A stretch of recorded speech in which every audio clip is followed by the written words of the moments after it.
सो देखो बेटा,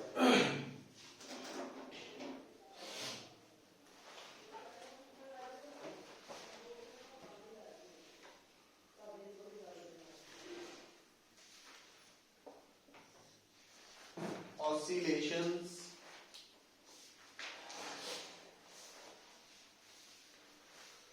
सो ये कंसैप्ट जो है बेटा,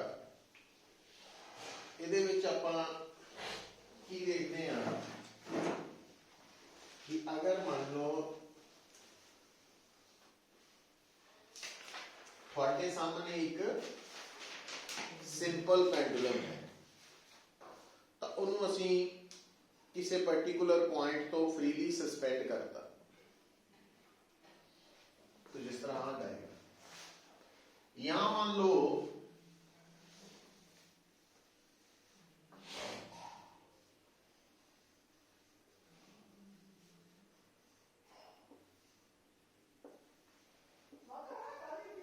एक स्प्रिंग है, इस स्प्रिंग का एक एंड असी दीवार दे नाल अटैच करता और दूसरा फ्री एंड मास दे नाल।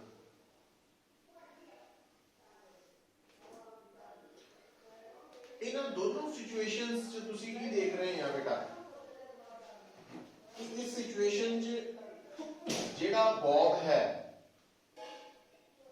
एक रेस्ट दे और इस सिचुएशन च जेड़ा मास है वो भी रेस्ट दे और ਇਹਦਾ मतलब दोनों सिचुएशंस दे विच बॉडीज इक्विलिब्रियम च।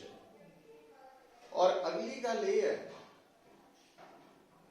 इक्विलिब्रियम दे नाल नाल जदों असीं अगला पॉइंट लियाण लगे हां कि अगर असीं नोट करिए तो इस इक्विलिब्रियम पोजीशन च Bob the potential energy minimum है और इस केस में अगर देखिए मास की पोटेंशियल एनर्जी मिनिमम है। क्यों?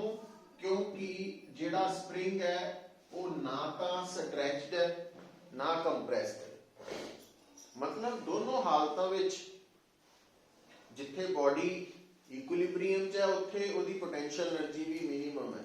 सो जदों equilibrium with minimum potential energy हुंदा ना उहनूं स्टेबल इक्विलिब्रियम कहते हैं।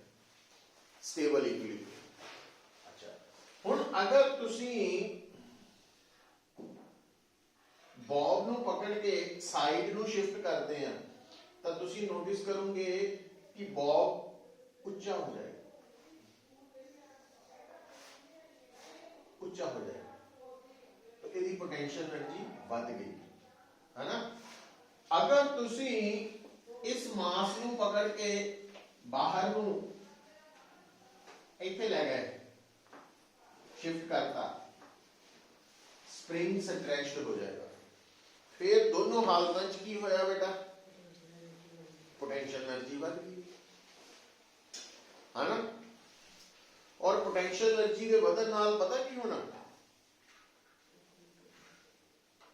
इक्विलिब्रियम तो डिस्टर्ब हो गया, काम इक्विलिब्रियम तो डिस्टर्ब हो गया तो पोटेंशियल एनर्जी के बदन दे नाल एक प्रॉपर्टी है सिस्टम की, क्योंकि आप जिहड़ियां ऑसिलेशंस पढ़ रहे हैं ये मैकेनिकल ऑसिलेशंस मैकेनिकल ऑसिलेशंस जबकि प्लस 2 च असीं इलैक्ट्रिक ऑसिलेशंस पढ़ते हैं और आ जिहड़ियां तुहाडीआं ईएम वेव्स है ये सारियां इलैक्ट्रिक ऑसिलेशंस तो है। अजे तो वो सारियां इलैक्ट्रिक ऑसिलेशंस तो हैं। तो मैकेनिकल ऑसिलेशंस नूं असीं वाइब्रेशंस भी कह दिंदे हैं। तो वाइब्रेशंस मैकेनिकल ऑसिलेशंस जिहड़ियां वा इह किदां स्टार्ट किदां हुंदियां जां किहड़ी सिचुएशन च हुंदियां आपां उत्थों गल शुरू कर रहे हैं कि जदों तुहाडा कोई भी सिस्टम स्टेबल इक्विलिब्रियम पोजीशन ते है और उस पोजीशन तो उन्हें डिस्टर्ब कर दिता जाए तो उहदी पोटेंशियल एनर्जी वधन दे नाल ड्यू टू इलास्टिसिटी ਉਹਦੇ ਉੱਪਰ एक फोर्स लगनी शुरू हो जाती है जिन्हों असी रीस्टोरिंग फोर्स कहते हैं। क्यों? क्योंकि उस फोर्स की डायरेक्शन हमेशा मीन पोजीशन वाल होती है। हम तुसी कहोगे मीन पोजीशन की होती है पुत्र, तो mechanical oscillations they which mean position है स्टेबल इक्विलिब्रियम पोजीशन। तो इस वक्त मतलब आ जी बॉब की पोजीशन है ये मीन पोजीशन है, सो आ मीन पोजीशन है।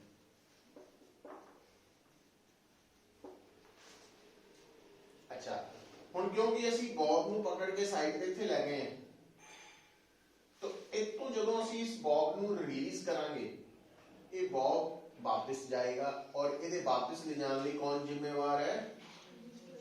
Restoring force. ये मास वापस जाएगा, इहदे लिए कौन जिम्मेवार है? Restoring force. और ये जिहड़ी रीस्टोरिंग फोर्स है इहदे करके जदों ये सिस्टम ये बॉडी वापस मीन वाल जाएगी तो मीन ते पहुंच के रुकेगी नहीं, ड्यू टू इनर्शिया ये दूसरी साइड नूं ओवरशूट कर जाएगी। और जदों ये दूसरी साइड नूं ओवरशूट करेगी तो हुण रीस्टोरिंग फोर्स किधर नूं लगेगी? तो ये रीस्टोरिंग फोर्स इस तरफ जा रही बॉडी को स्लो करके रोकेगी, फिर वापस लेके आएगी। मतलब ये सिस्टम इस तरह ऑसिलेट करना शुरू कर देगा। और आ जड़ियां दो पोजीशंस है, या ए और बी कर लो, जो भी करना, तो इनको बी कर लो चाहे, तो इन्हां नूं असीं कहंदे आ एक्सट्रीम पोजीशंस। Extreme positions. तो इदां ही आ मास भी वापस इत्थे आएगा पर रुकेगा नहीं, जो इधर नूं ओवरशूट करेगा तो स्प्रिंग कंप्रेस हो जाएगा। तो आ जड़ियां दो पोजीशंस है, एक ही है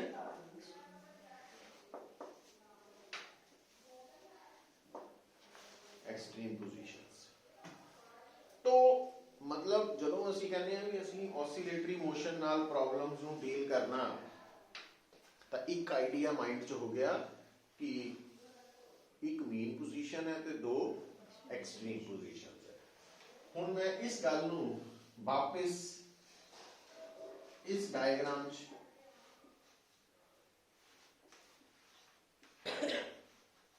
मीन पोजीशन, और आ लेफ्ट एक्सट्रीम पोजीशन है, राइट है, इनू नेगेटिव इनू पॉजिटिव कह सकते हैं अपन। और ये मीन इस करके है क्योंकि दो एक्सट्रीम पोजीशन का ये मिड हुंदा, सेंटर हुंदा, तो इस करके इनू मीन पोजीशन कहते हैं। हुण पुत्र देखो, हुण मान लो आ तुहाडा ऑब्जेक्ट है जिहड़ा ऑसिलेट कर रहा है। हुण ये ऑसिलेट करता हुआ ऑब्जेक्ट इस वक्त इत्थे है, थोड़ी देर बाद फिर इत्थे इदां वध तो वध इत्थे जाएगा, फिर वापस आएगा, फिर इधर, है ना। तो अलग अलग टाइम पे उसकी अलग अलग जगह होएगी, पोजीशन होएगी। पता लग रहा? हुण जिहड़ी गल आपां नोट करनी है कि मान लो तुहाडा ऑब्जेक्ट सपोज स्टार्टिंग च कित्थे सी, स्टार्टिंग दा मतलब जदों असीं ऑब्जर्वेशन लैणियां शुरू कीतियां तां मीन ते सी सपोज, तां जिद्दां टाइम बीत रहा तां ओह इस तरफ जा रहा, तो मान लो जदों टाइम टी हो गया तो वह कित्थे तक पहुंच गया वा? पी ते पहुंच गया। और इदां ही अलग अलग टाइम पे अलग अलग जगह ते होएगा। हुण अगर मैनूं कोई कहे कि ऑसिलेटरी ऑब्जेक्ट नूं मीन तो एक्सट्रीम तक जाने लिए कितना टाइम लगा, सो वो टाइम हुंदा पुत्र T/4। हुण तुसीं कहोगे कैपिटल टी कौन है? कैपिटल टी है time period, time taken to complete one oscillation, one vibration. तो अच्छा हुण इंटरेस्टिंग गल की है कि मीन तो एक्सट्रीम जान नूं लगन वाला टाइम अगर T/4 है तो एक्सट्रीम तो मीन वाला टाइम भी T/4 ही है, बराबर है। अच्छा दूसरी गल, हुण बेटा ਇੱਕ ਟਰਮ ਆਉਂਦੀ ਹੈ ਟਾਈਮ ਪੀਰੀਅਡ, ਇੱਕ ਟਰਮ ਹੁੰਦੀ ਹੈ ਫ੍ਰੀਕੁਐਂਸੀ। ਤੋ ਫ੍ਰੀਕੁਐਂਸੀ ਦਾ ਮਤਲਬ ਸਾਡੇ ਲਈ ਹੈ number of vibrations completed in 1 second, ਔਰ ਉਹਦਾ ਟਾਈਮ ਪੀਰੀਅਡ ਨਾਲ ਰਿਲੇਸ਼ਨ ਕੀ ਹੈ 1/t ਫ੍ਰੀਕੁਐਂਸੀ। ਔਰ ਇਹਦੇ ਨਾਲ ਨਾਲ ਅਸੀਂ ਇੱਕ ਹੋਰ ਟਰਮ ਯੂਜ਼ ਕਰਦੇ ਹਾਂ ਐਂਗੂਲਰ ਫ੍ਰੀਕੁਐਂਸੀ। ਜਦੋਂ ਅਸੀਂ ਸਰਕੂਲਰ ਮੋਸ਼ਨ ਪੜ੍ਹਦੇ ਹਾਂ ਤਾਂ ਓਮੇਗਾ ਅਸੀਂ ਐਂਗੂਲਰ ਵੈਲੋਸਿਟੀ ਕਹਿੰਦੇ ਹਾਂ, ਪਰ ਜਦੋਂ ਅਸੀਂ SHM ਸਿੰਪਲ ਹਾਰਮੋਨਿਕ ਮੋਸ਼ਨ ਜਾਂ ਔਸੀਲੇਟਰੀ ਮੋਸ਼ਨ ਪੜ੍ਹਦੇ ਹਾਂ ਤਾਂ ਉਦੋਂ ਅਸੀਂ ਓਮੇਗਾ ਨੂੰ ਐਂਗੂਲਰ ਫ੍ਰੀਕੁਐਂਸੀ ਕਹਿ ਦਿੰਦੇ ਹਾਂ। ਸੋ ਇਹਦਾ ਫ੍ਰੀਕੁਐਂਸੀ ਨਾਲ ਸੰਬੰਧ ਆਇਆ, ਟਾਈਮ ਪੀਰੀਅਡ ਦੇ ਨਾਲ ਆਇਆ। ਅੱਛਾ, ਹੁਣ ਜਦੋਂ ਅਸੀਂ ਔਸੀਲੇਟਰੀ ਮੋਸ਼ਨ ਤੋਂ ਅਗਲਾ ਸਟੈਪ ਲੈ ਜਾਂਦੇ ਹਾਂ ਤਾਂ ਅਸੀਂ ਸ਼ਿਫਟ ਹੁੰਦੇ ਹਾਂ SHM simple harmonic motion. Actually ਜਦੋਂ ਤੁਹਾਡੇ ਸਾਹਮਣੇ ਕੋਈ ਵੀ ਬੋਡੀ ਔਸੀਲੇਟ ਕਰਦੀ ਹੈ ਤਾਂ ਜਿਹੜੀ ਸਭ ਤੋਂ ਸੌਖੀ ਔਸੀਲੇਸ਼ਨ ਹੈ ਜਿਹਦੇ ਬਾਰੇ ਸਟੱਡੀ ਕਰਨੀ ਸਭ ਤੋਂ ਈਜ਼ੀ ਕਹਿ ਲਓ, ਜਾਂ ਜਿਹਦੇ ਬਾਰੇ ਸਟੱਡੀ ਕਰਨ ਦੇ ਲਈ ਜੋ ਮੈਥਮੈਟਿਕਸ ਇਨਵੋਲਵ ਹੈ ਆਸਾਨ ਹੈ, ਤਾਂ ਉਹ ਅਸੀਂ ਸਿੰਪਲ ਹਾਰਮੋਨਿਕ ਮੋਸ਼ਨ ਕਹਿ ਦਿੰਦੇ ਹਾਂ SHM। ਪਰ ਇਹਦੇ ਨਾਲ ਗੱਲ ਨਹੀਂ ਬਣਨੀ। ਗੱਲ ਕਿਹਦੇ ਨਾਲ ਬਣਨ ਲੱਗੀ? ਦੇਖੋ ਕਿ ਦਿਮਾਗ 'ਚ ਰੱਖੋ ਕਿ ਜਦੋਂ ਵੀ ਮੇਰੇ ਸਾਹਮਣੇ ਕੋਈ ਬੋਡੀ ਔਸੀਲੇਟ ਕਰ ਰਹੀ ਹੈ ਤਾਂ ਉਸ ਔਸੀਲੇਟਿੰਗ ਬੋਡੀ ਦੇ ਨਾਲ 3 ਪੋਜੀਸ਼ਨਸ ਮੇਨ ਜੁੜੀਆਂ ਵਾ, ਮੀਨ ਤੇ 2 ਐਕਸਟ੍ਰੀਮ। ਔਰ ਉਹਦੇ ਨਾਲ ਨਾਲ ਅਸੀਂ ਇਹ ਦੇਖ ਚੁੱਕੇ ਹਾਂ ਜਦੋਂ ਵੀ ਕੋਈ ਬੋਡੀ ਔਸੀਲੇਟ ਕਰ ਰਹੀ ਹੈ, ਅਸੀਂ ਮਕੈਨੀਕਲ ਔਸੀਲੇਸ਼ਨਸ ਦੀ ਗੱਲ ਕਰਦੇ ਹਾਂ, ਤਾਂ ਉਸ ਬੋਡੀ ਦੇ ਉੱਪਰ ਰੀਸਟੋਰਿੰਗ ਫੋਰਸ ਲੱਗਦੀ ਹੈ। ਔਰ ਰੀਸਟੋਰਿੰਗ ਫੋਰਸ ਜਿਹੜੀ ਹੈ ਉਹ ਕਿੰਨੀ ਹੈ? ਹਮੇਸ਼ਾ ਇੱਕੋ ਜਿਹੀ ਲੱਗਣੀ ਕਿ ਬਦਲ ਕੇ ਲੱਗਣੀ, ਕੀ ਹੋਣਾ? ਇਹਦੇ ਬਾਰੇ ਜਦੋਂ ਅਸੀਂ ਹੁਣ ਗੱਲ ਕਰਨ ਲੱਗੇ ਹਾਂ ਤਾਂ ਉਹਦਾ ਜਵਾਬ ਆਉਣ ਲੱਗਾ। ਪਰ ਉਸ ਤੋਂ ਪਹਿਲਾਂ ਅਸੀਂ ਇਹ ਗੱਲ ਸਮਝ ਜਾਣੀ ਹੈ ਕਿ ਮੀਨ ਪੋਜੀਸ਼ਨ ਨੂੰ ਅਸੀਂ origin ਮੰਨ ਕੇ ਜਾਂਦੇ ਹਾਂ, ਠੀਕ ਹੈ। ਔਰ ਜ਼ਿਆਦਾਤਰ ਕੇਸਿਸ ਦੇ ਵਿੱਚ ਅਸੀਂ ਜਦੋਂ SHM ਸਿੰਪਲ ਹਾਰਮੋਨਿਕ ਮੋਸ਼ਨ ਨੂੰ ਸਟੱਡੀ ਕਰਦੇ ਹਾਂ ਤਾਂ ਅਸੀਂ ਮੰਨ ਕੇ ਚੱਲਦੇ ਹਾਂ ਕਿ ਜਿਹੜੀ ਬੋਡੀ ਔਸੀਲੇਟ ਕਰਦੀ ਹੈ ਉਹ ਸਟ੍ਰੇਟ ਲਾਈਨ ਦੇ ਉੱਪਰ ਚੱਲਦੀ ਹੈ, ਸਿੱਧੀ ਲਾਈਨ ਦੇ ਉੱਪਰ ਹਿਲਦੀ ਹੈ। ਜਦਕਿ ਜਿਹੜਾ ਪੈਂਡੂਲਮ ਹੈ ਇਹ ਸਿੱਧੀ ਲਾਈਨ ਤੇ ਨਹੀਂ ਹਿਲ ਰਿਹਾ, ਕਰਵਡ ਲਾਈਨ ਤੇ ਹਿਲ ਰਿਹਾ। तो आ ਜਿਹੜਾ ਮੋਸ਼ਨ ਹੈ ਇਹ ਐਂਗੂਲਰ ਹੈ, ਇਹ ਲੀਨੀਅਰ ਹੈ। ਇਹ ਲੀਨੀਅਰ ਹੈ, ਇਹ ਐਂਗੂਲਰ ਹੈ, ਠੀਕ ਹੈ। तो एक वर्ड्स ਜਿਹੜੇ ਆਣੇ ਆ ਪੜ੍ਹਦੇ ਵਕਤ ਤਾਂ ਦਿਮਾਗ 'ਚ ਹੋਣਾ ਚਾਹੀਦਾ। ਹੁਣ ਜੇ ਆਪਾਂ ਇਹਨੂੰ ਵੀ ਲੀਨੀਅਰ 'ਚ ਕਨਵਰਟ ਕੀਤਾ ਜਾ ਸਕਦਾ, ਕਿਉਂਕਿ ਅਸੀਂ ਜਦੋਂ ਸਿੰਪਲ ਹਾਰਮੋਨਿਕ ਸਿੰਪਲ ਪੈਂਡੂਲਮ ਬਾਰੇ ਵੀ ਸਟੱਡੀ ਕਰਦੇ ਹਾਂ ਨਾ ਤਾਂ ਅਸੀਂ ਮੰਨ ਕੇ ਚੱਲਦੇ ਹਾਂ ਕਿ ਆਹ ਪੋਜੀਸ਼ਨ ਮੀਨ ਔਰ ਐਕਸਟ੍ਰੀਮ ਦੇ ਵਿੱਚ ਜਿਹੜੀ ਦੂਰੀ ਹੈ ਕੋਈ ਜ਼ਿਆਦਾ ਨਹੀਂ ਹੈ। ਜ਼ਿਆਦਾ ਇਨ ਦਾ ਸੈਂਸ ਕਿ ਆਹ ਲਾਈਨ ਵੀ ਆਲਮੋਸਟ ਸਟ੍ਰੇਟ ਵਰਗੀ ਹੈ, ਇਹਦੀ ਕਰਵਨੈਸ ਆਲਮੋਸਟ ਬਹੁਤ ਛੋਟੀ ਜਿਹੀ ਹੈ। ਅੱਛਾ, ਹੁਣ ਇੱਥੇ ਵਾਪਸ ਆ ਗਏ। ਹੁਣ ਬੇਟਾ ਅਗਰ ਆਪਾਂ ਜਿਸ ਸਟ੍ਰੇਟ ਲਾਈਨ ਦੇ ਉੱਪਰ ਪਾਰਟੀਕਲ ਚੱਲ ਰਿਹਾ ਡਿਊਰਿੰਗ ਔਸੀਲੇਟਰੀ ਮੋਸ਼ਨ, ਅਗਰ ਆਪਾਂ ਇਸ ਸਟ੍ਰੇਟ ਲਾਈਨ ਨੂੰ x ਐਕਸਿਸ ਮੰਨ ਲਈਏ ਤਾਂ ਜਿਸ ਤਰ੍ਹਾਂ ਅਸੀਂ origin ਹੈ ਤਾਂ origin ਵੇਲੇ ਅਗਰ t 0 ਲਿਆ ਤਾਂ ਅਸੀਂ ਕਹਿ ਸਕਦੇ ਹਾਂ ਕਿ ਜਦੋਂ ਪਾਰਟੀਕਲ origin ਤੇ ਹੈ ਮੀਨ ਪੋਜੀਸ਼ਨ ਤੇ, ਮੀਨ ਪੋਜੀਸ਼ਨ ਨੂੰ ਅਸੀਂ origin ਲੈ ਕੇ ਚੱਲਦੇ ਹਾਂ ਤਾਂ ਅਸੀਂ ਉਹਦੀ ਪੋਜੀਸ਼ਨ ਨੂੰ ਦੱਸਾਂਗੇ x0 ਨਾਲ। ਅਸੀਂ ਕਹਾਂਗੇ ਕਿ ਜੇ ਕੋਈ ਕਹੇ ਕਿ ਔਸੀਲੇਟਰੀ ਮੋਸ਼ਨ ਚ ਪਾਰਟੀਕਲ ਤਾਂ ਮੀਨ ਪੋਜੀਸ਼ਨ ਤੇ ਹੈ ਤਾਂ ਇਹਦਾ ਮਤਲਬ ਪੋਜੀਸ਼ਨ ਨੂੰ ਰਿਪਰੈਜ਼ੈਂਟ ਕਰਨ ਵਾਲਾ ਜਿਹੜਾ ਸਿੰਬਲ ਹੈ ਉਹ 0 ਹੋਏਗਾ। ਉਹ x ਵੀ ਹੋ ਸਕਦਾ, y ਵੀ ਹੋ ਸਕਦਾ, that is immaterial। और अगर मान लो at any time ये पार्टिकल ਇੱਥੇ ਪਹੁੰਚ ਗਿਆ ਤਾਂ ਇਹਦੀ ਜਿਹੜੀ ਪੋਜੀਸ਼ਨ ਹੈ ਉਹਨੂੰ ਆਪਾਂ x ਦੇ ਨਾਲ ਲਿਖਣਾ। ਔਰ ਜਦੋਂ ਇਹ ਪਾਰਟੀਕਲ ਇੱਥੇ ਪਹੁੰਚ ਗਿਆ x ਦੀ ਵੈਲਿਊ, ਔਰ ਜਦੋਂ ਇੱਥੇ ਪਹੁੰਚ ਗਿਆ ਹੋਰ बढ़ ਗਈ ਔਰ ਇਸ ਤੋਂ ਜ਼ਿਆਦਾ, ਤਾਂ ਇਹਦਾ ਮਤਲਬ ਜਦੋਂ ਪਾਰਟੀਕਲ ਔਸੀਲੇਟ ਕਰ ਰਿਹਾ ਤਾਂ x ਦੀ ਵੱਧ ਤੋਂ ਵੱਧ ਵੈਲਿਊ ਕਿੰਨੀ ਹੋ ਸਕਦੀ ਹੈ? ਇੰਨੀ, है ना। और इस x मैक्सिमम ਨੂੰ ਅਸੀਂ ਕੀ ਕਹਿੰਦੇ ਆ? Amplitude of oscillation. मतलब जो ਤੁਹਾਡਾ ਪਾਰਟੀਕਲ ऑसीलेट करता होया मीन तो एक्सट्रीम पहुंच गया तो ਅਸੀਂ ਕਵਾਂਗੇ x ਦੀ ਵੈਲਿਊ r ਦੇ बराबर हो गई। ठीक है, पता लग रहा थोड़ा बहुत आइडिया। हुण दोबारा सुनियो गल पुत्र, ਇਹਦਾ मतलब जे असी ऑसीलेटरी मोशन नू स्टडी करते वक्त पोजीशन x ਦੇ ਨਾਲ रिप्रेजेंट करांगे तो अगर थोड़ा पार्टिकल मीन ते होएगा तो असी x 0 लवांगे, अगर एक्सट्रीम ते है तो x नू r लवांगे। केड़ा r, ये भी थोड़ा हम ध्यान रखना, क्योंकि राइट साइड वाली एक्सट्रीम पोजीशन नू असी मान लेने आ पॉजिटिव एक्सट्रीम पोजीशन, तो प्लस r ते जे आ एक्सट्रीम पोजीशन है तो माइनस r, और r साडे लई एम्पलीट्यूड है, और एम्पलीट्यूड का सिंबल कई जगह ते स्मॉल ए या कैपिटल ए भी दिता हो सकता वा, सो ਉਹਦੇ अकॉर्डिंगली यूज किया जा सकता। फिर x मिनिमम हो गया ना इथे लेफ्ट किथे नहीं नहीं मिनिमम नहीं, जेड़ा x नेगेटिव है, नेगेटिव का मतलब इथे डायरेक्शन है, मैग्नीट्यूड नहीं है, मैग्नीट्यूड मैक्सिमम ही होना। तो एम्पलीट्यूड आप माइनस आर का लिखने का पर्पस की है कि ये लेफ्ट वालू है, प्लस आर का मतलब राइट वालू है, और कुछ नहीं है प्लस माइनस का। अच्छा, एक और इंटरेस्टिंग गल की समझनी अपन कि देखो बेटा, हुण मान लो थोड़ा पार्टिकल एट एनी टाइम किथे है पी दे, तां असी अगर मैनू कोई कहे कि पार्टिकल दी डिस्प्लेसमेंट कढो,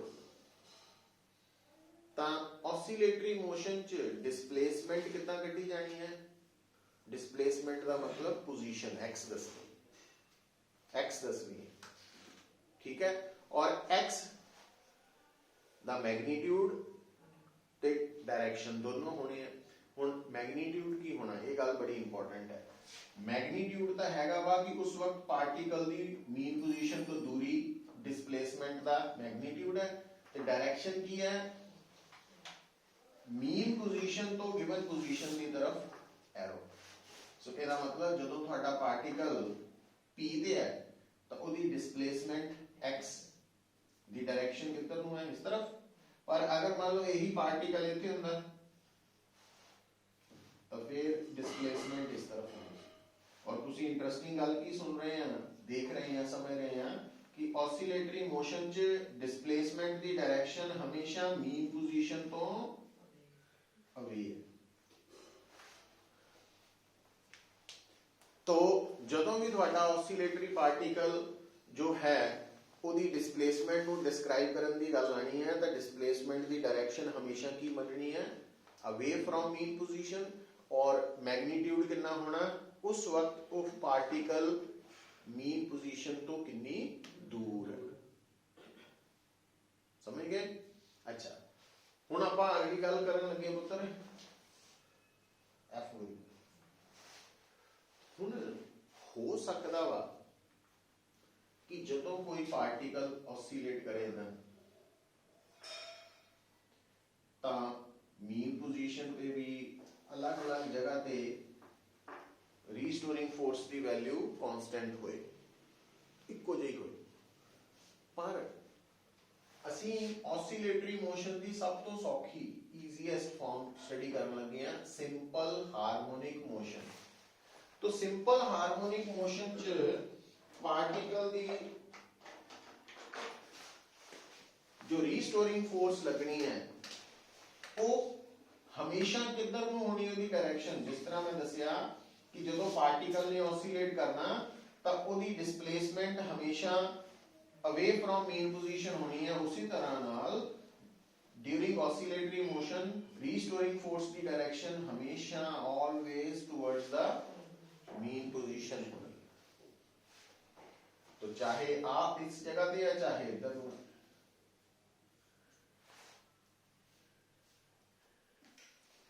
ਇਹਦਾ मतलब ਆਪਾਂ ਕੀ ਸਮਝੇ कि सिंपल हार्मोनिक मोशन च एफ ते एक्स एक दूजे तो हमेशा ऑपोजिट है। ठीक है? अच्छा, हुण इंटरेस्टिंग गल, जदों एफ एक्स के ऑपोजिट है तो ਇਹਦਾ ਹੋ ਗਿਆ f और x ਦੀ डायरेक्शन ਦਾ ਕੰਸਰਨ। मैग्नीट्यूड बारे देखिए तो देखने की आता पुत्र ਜਦੋਂ पार्टिकल मीन पोजीशन ਤੇ है तो x की ਹੁੰਦਾ 0 ਤਾਂ f भी 0 ही ਹੁੰਦਾ। ਜਦੋਂ पार्टिकल p ਤੇ ਪਹੁੰਚਿਆ तो x ਵੱਧ ਗਿਆ ਨਾ तो f भी ਵੱਧ ਜਾਂਦਾ ਵਾ। ਜਦੋਂ ਪਾਰਟੀਕਲ ਇੱਥੇ ਪਹੁੰਚੇਗਾ x ਦੀ ਵੈਲਿਊ ਹੋਰ ਵੱਧ ਗਈ, ਮਤਲਬ ਜਿਹੜੀ f ਹੈ ਉਹ ਸਿੰਪਲ ਹਾਰਮੋਨਿਕ ਮੋਸ਼ਨ ਚ ਰੀਸਟੋਰਿੰਗ ਫੋਰਸ ਕਿੱਥੇ ਜ਼ਿਆਦਾ ਹੋਏਗੀ? ਜਿੱਥੇ x ਜ਼ਿਆਦਾ ਹੋ। ਜਿੰਨਾ x ਜ਼ਿਆਦਾ ਉਨੀ f ਜ਼ਿਆਦਾ, पर डायरेक्शन हमेशा ऑपोजिट होएगी। और इस प्रोपोर्शनैलिटी साइन ਨੂੰ हटा के जे लिखांगे ना ਆਪਾਂ इथे और k ਨੂੰ ਕੀ ਕਹਿਣਾ? Spring constant,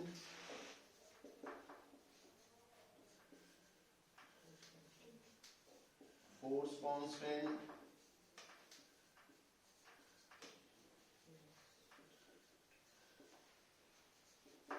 stiffness constant. ये नोट कर लो पहला, फिर आप इसको अगे चलते हैं।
अच्छा फिर देखिए तो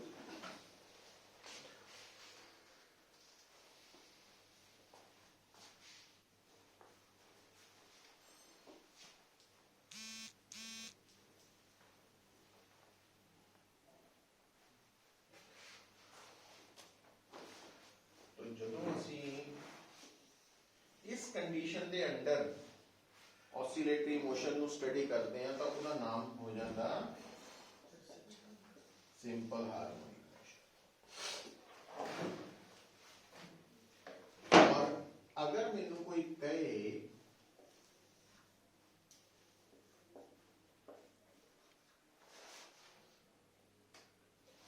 कि सिंपल हार्मोनिक मोशन के दौरान रीस्टोर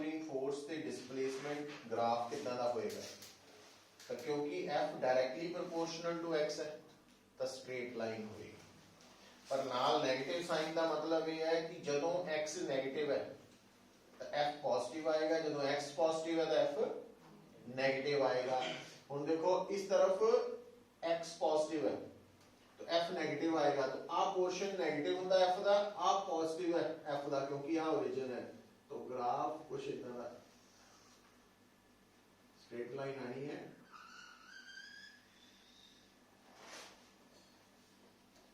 तो जदों भी तुसी SHM सिंपल हार्मोनिक मोशन साडे सिलेबस च हो है दे विच रीस्टोरिंग फोर्स ते डिस्प्लेसमेंट ग्राफ दी गल आएगी तो इस तरह दा है।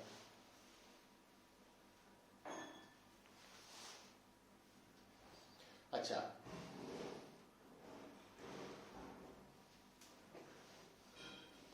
और ये जिहड़ा ग्राफ है fx ग्राफ इहदी स्लोप मतलब इस ग्राफ तो आपां k दी वैल्यू निकाल सकते, तो k दी वैल्यू निकालने लई तुहानू आ एंगल चाहिए, आ वाला एंगल। तो आ एंगल लब के ओदा tan ले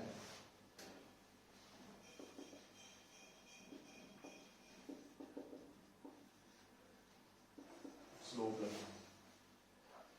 दूसरा तरीका इदा भी हो सकता देखो कि थानू इधर अलग अलग x दी वैल्यूज दित्तियां होन, f दी वैल्यूज दित्तियां होन, तो तुसी आ f दी वैल्यू मॉड ले लेनी मैग्नीट्यूड्स और इधरों x दी वैल्यू ले लेनी, तो f by x है ना, इधरों भी कर सकते f mod x।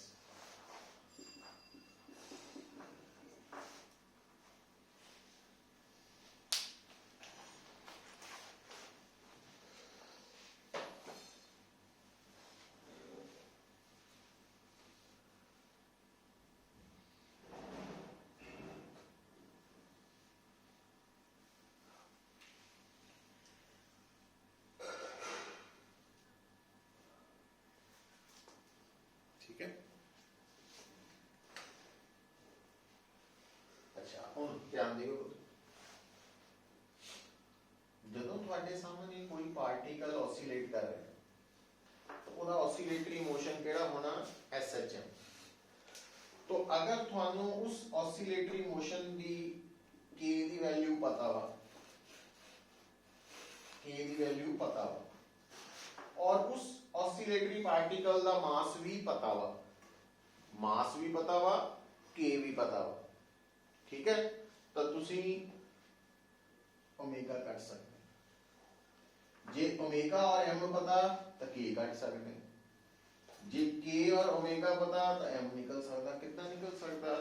सो ओदे लिए रिजल्ट याद रखना कि सिंपल हार्मोनिक मोशन दे विच पुत्र आया रिलेशन स्प्रिंग कांस्टेंट दा, मास ऑफ ऑसिलेटिंग पार्टिकल दा ते एंगुलर फ्रीक्वेंसी दा, k is equal to m omega square।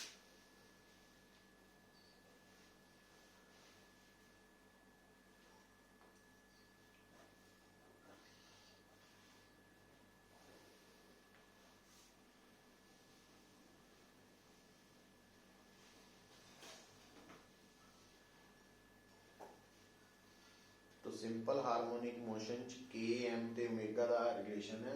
इन्हां तिन्नां चों कोई भी दो चीज़ां पता, तीसरी निकल आएगी। और ओमेगा अगर पता लग गया तो टाइम पीरियड फ्रीक्वेंसी भी निकल आ सकती है।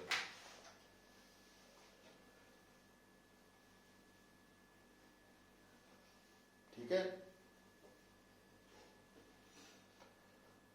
अगर तुहाडे सामने कोई बॉडी ऑसिलेट कर रही है और तुसी रीस्टोरिंग फोर्स निकालनी है, केड़ा फार्मूला यूज करना है? माइनस के एक्स। माइनस दा सिग्निफिकेंस सिर्फ डायरेक्शन तक ही है कि वो दस रहा कि जदों भी पार्टिकल ऑसिलेट करेगा तो डिस्प्लेसमेंट दे रीस्टोरिंग फोर्स हमेशा ऑपोजिट होंगे। रीस्टोरिंग फोर्स हमेशा टुवर्ड्स द मीन पोजीशन होनी है ਤੇ x ਹਮੇਸ਼ਾ ਅਵੇ ਫਰੋਮ ਮੀਨ ਪੋਜੀਸ਼ਨ। ਅੱਛਾ ਹੁਣ ਦੇਖੋ ਪੁੱਤਰ, ਹੁਣ ਇਹ ਗੱਲ ਤਾਂ ਆਪਾਂ ਯਾਦ ਰੱਖ ਲਈ। ਹੁਣ ਅਗਰ ਮੈਨੂੰ ਕੋਈ ਕਵੇ, ਹੁਣ ਹੁੰਦਾ ਕੀ ਹੈ ਜਦੋਂ ਆਪਾਂ ਕਹਿੰਦੇ ਆ ਨਾ ਬਿਟਵੀਨ ਦਾ ਲਾਈਨਸ ਰੀਡ ਕਰਨਾ, ਹੁਣ ਇਹਦਾ ਮੰਨ ਲਓ ਮੇਰੇ ਸਾਹਮਣੇ ਕੋਈ ਕਵੇ ਕਿ F ਹੈ ਰੀਸਟੋਰਿੰਗ ਫੋਰਸ, X ਹੈ ਡਿਸਪਲੇਸਮੈਂਟ ਸਿੰਪਲ ਹਾਰਮੋਨਿਕ ਮੋਸ਼ਨ, ਤਾਂ ਇਹਨਾਂ ਦਾ ਜਿਹੜਾ ਡਾਟ ਪ੍ਰੋਡਕਟ ਹੈ ਉਹ ਕੀ ਹੋਏਗਾ, ਨੈਗੇਟਿਵ ਹੋਏਗਾ। ਕਿਉਂ? ਕਿਉਂਕਿ ਦੋ ਵੈਕਟਰਸ ਦਾ dot product AB cos theta ਵਾ ਤੇ F और X एंगल भी है तो नेगेटिव आ। नेगेटिव का मतलब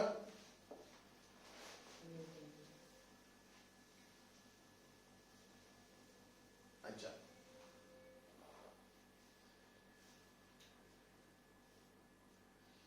अगली गल सुनो।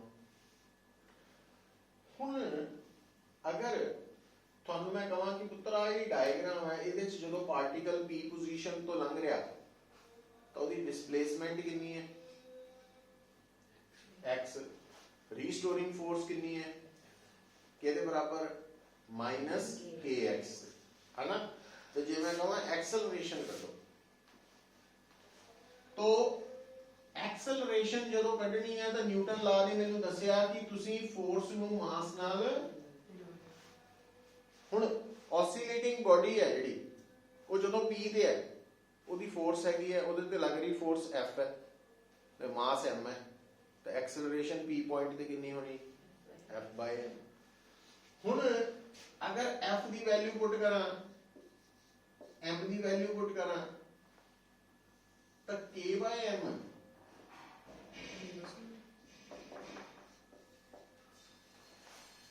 ਇਹਦਾ ਵੀ ਲਿਖ ਸਕਦੇ। अच्छा और ये मैनू की दस्या पुत्र कि सिंपल हार्मोनिक मोशन च ना सिर्फ F डॉट x नेगेटिव है, A डॉट x भी एक्सेलरेशन ते x दी पता लगा है। ये जिस तरह रीस्टोरिंग फोर्स हमेशा टुवर्ड्स द मीन पोजीशन है, उदा ही एक्सेलरेशन ऑफ SHM भी हमेशा टुवर्ड्स द मीन पोजीशन होती है।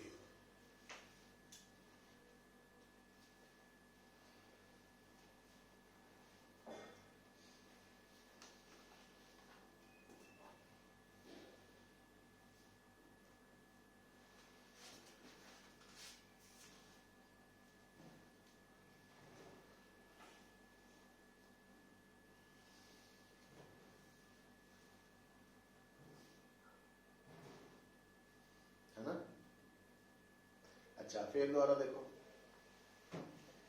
जिहड़ी रीस्टोरिंग फोर्स है वो मैक्सिमम कित्थे होएगी, एक्सट्रीम पे, जदों x मैक्सिमम हो जाएगा और x मैक्सिमम r है, और इहदा मतलब एक्सेलरेशन भी मैक्सिमम कित्थे होएगी जदों x r, और f मिनिमम कित्थे होएगी जदों x एक्सेलरेशन भी की समझे। फिर ਇਹਦਾ मतलब सिंपल हार्मोनिक मोशन, देखो गल ਨੂੰ जोड़ना सीखो। ਹੁਣ सिंपल हार्मोनिक मोशन च आ दो एक्सट्रीम पोजीशंस है, आ मीन पोजीशन है, मीन पोजीशन ते एक्सेलरेशन, एक्सट्रीम ते एक्सेलरेशन माइनस सिर्फ की दस रहा, मैग्नीट्यूड की गल करते।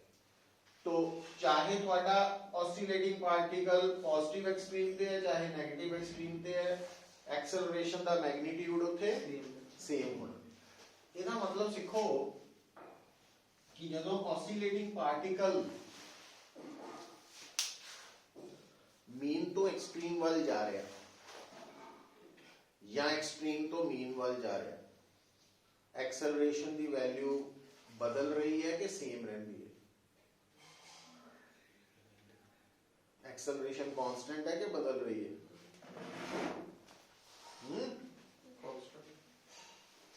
ओ बोलो बदल रही है।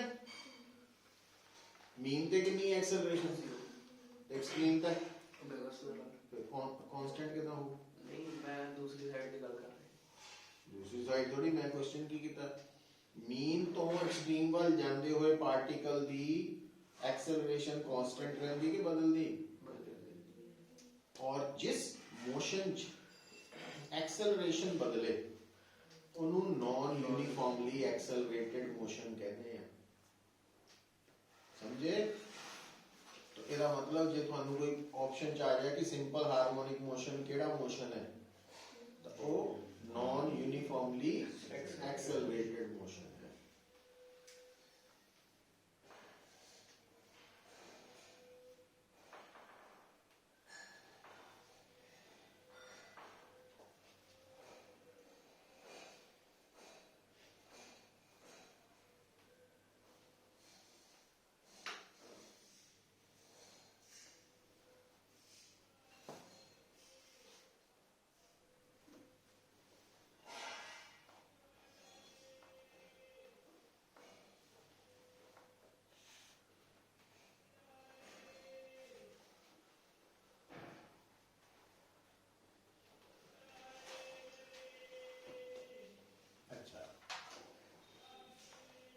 हूं बेटा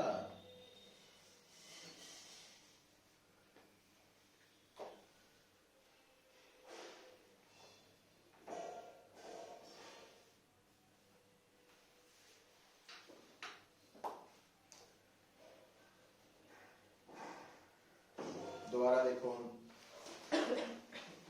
अगर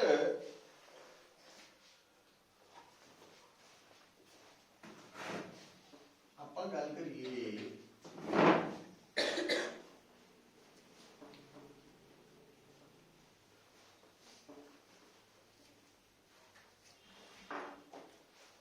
सिंपल हार्मोनिक मोशन च एक्सेलरेशन पे एक्स ग्राफ केड़ी शेप च होएगा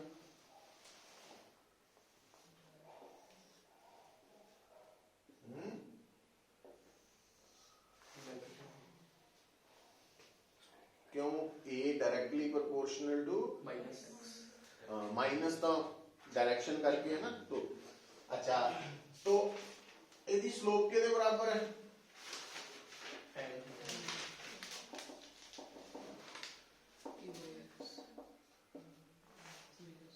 ओमेगा स्क्वायर के बराबर एफ एक्स की स्लोप के बराबर सी ए दे ए एक्स दी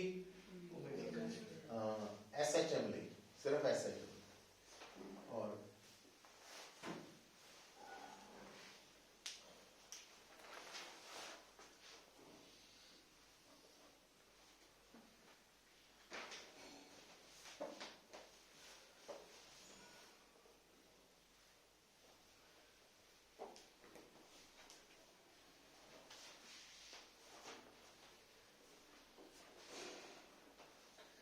तो जे ਤੁਹਾਨੂੰ ਤੁਹਾਡੇ ਸਾਹਮਣੇ ਸਿੰਪਲ ਹਾਰਮੋਨਿਕ ਮੋਸ਼ਨ ਪੋਜੈਸ ਕਰ ਰਹੇ ਪਾਰਟੀਕਲ ਦੀ ਐਕਸਲਰੇਸ਼ਨ ਤੇ ਪੋਜੀਸ਼ਨ ਗ੍ਰਾਫ ਦਿੱਤਾ ਵਾ ਤਾਂ ਤੁਸੀਂ ਸਲੋਪ ਲੱਭ ਕੇ ओमेगा स्क्वायर ਲੱਭ ਸਕਦੇ ਆ और ओमेगा स्क्वायर तो ओमेगा ਲੱਭ ਸਕਦੇ ਆ ओमेगा ਤੋਂ फ्रीक्वेंसी या टाइम पीरियड भी ਦੱਸ ਸਕਦੇ ਆ है ना तो इस तरह के क्वेश्चन भी आने हुन देखो हुन अगर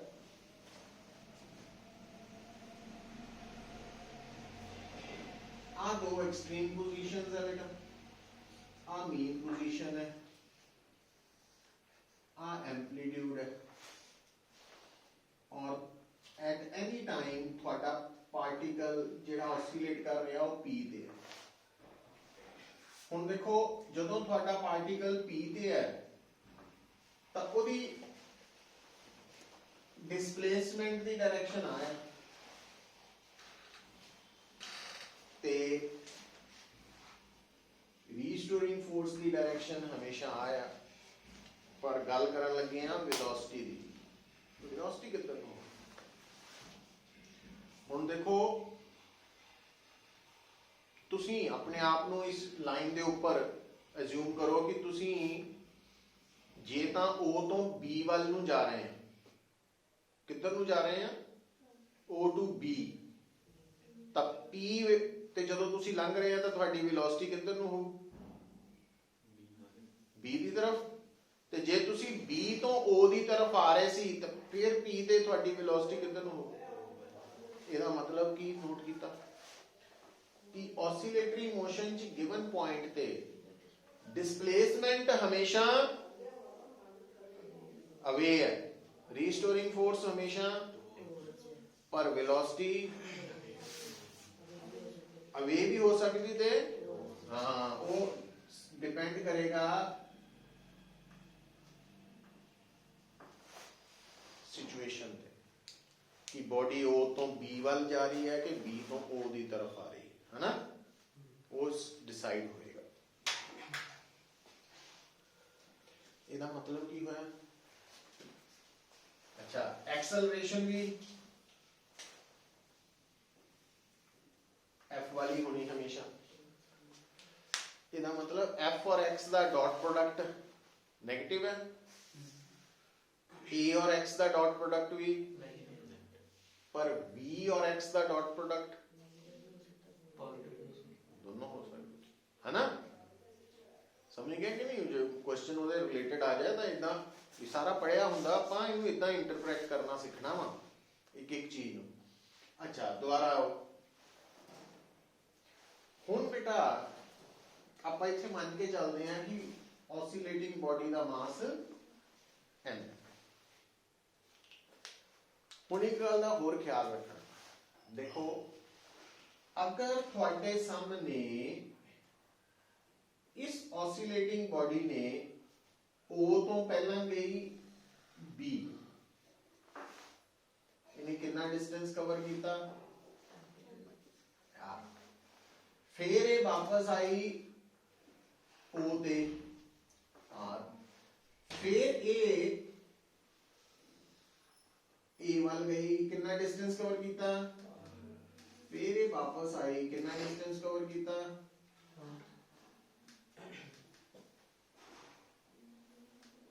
ਹੁਣ ਇਹ ਚਾਰ ਸਟੈਪਸ ਫਾਲੋ ਕਰਕੇ ਇਹਦੀ ਇੱਕ ਵਾਈਬ੍ਰੇਸ਼ਨ ਕੰਪਲੀਟ ਹੋ ਗਈ। तो एक वाइब्रेशन च टोटल डिस्टेंस कितना कवर होया? 4r distance. ते जे कवे डिस्प्लेसमेंट वो 0 है। ਇਹਦਾ ਮਤਲਬ ਜੇ ਕਵੇ one वाइब्रेशन डिस्टेंस कवर्ड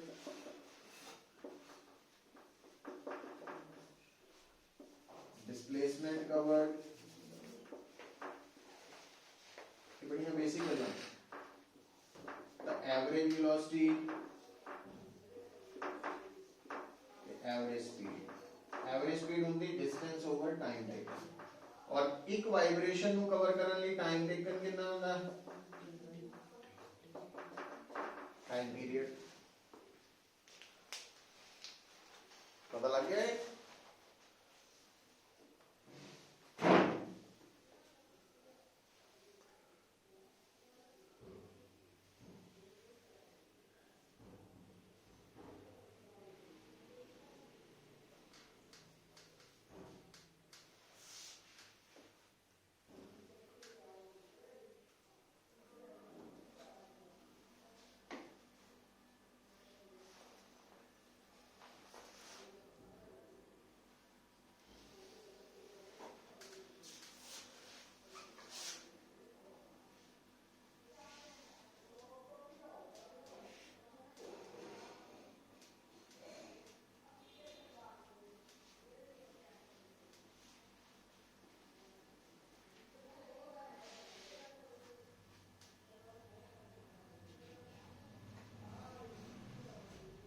लिखो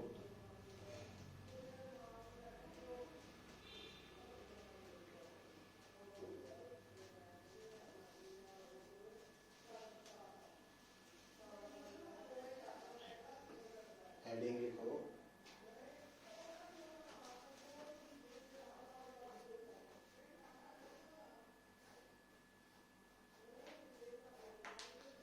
इक्वेशन ऑफ SHM।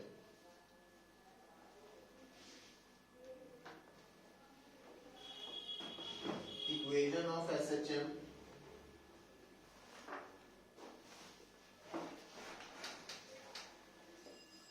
I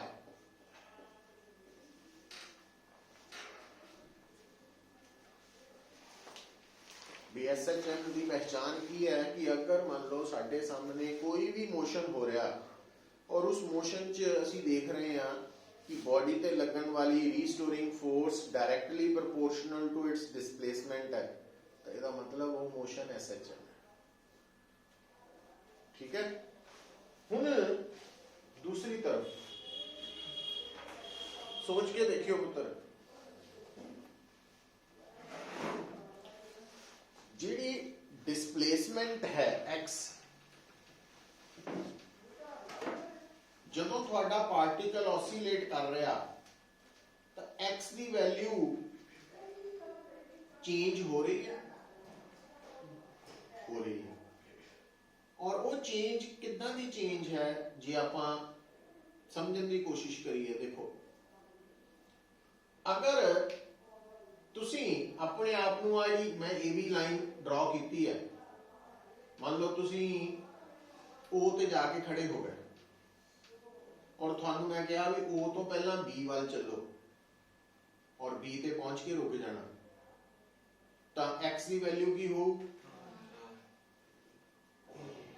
पहला एक्स की वैल्यू ओ तो बी वाल जाते हुए बढ़ेगी घटेगी, और बी ते पहुंच के आर के बराबर हो गई।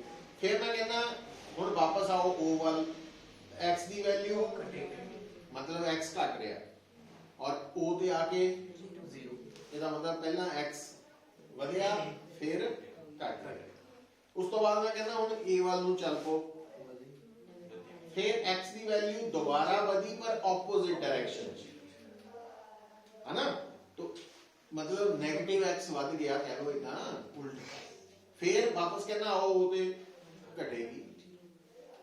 हुण मतलब जो बॉडी मैकेनिकल ऑसीलेशन जो बॉडी ऑसीलेट कर रही है तो वो जी डिस्प्लेसमेंट है x, ਉਹਦੇ ਚ चेंज आ रहा बदलाव, पर वो बदलाव कितना दा आ रहा बई पहला वध रहा फिर घट रहा फिर उल्ट पासे वध रहा फिर घट रहा है ना। तो इदा का ग्राफ असी पढ़ते हैं साइन करव।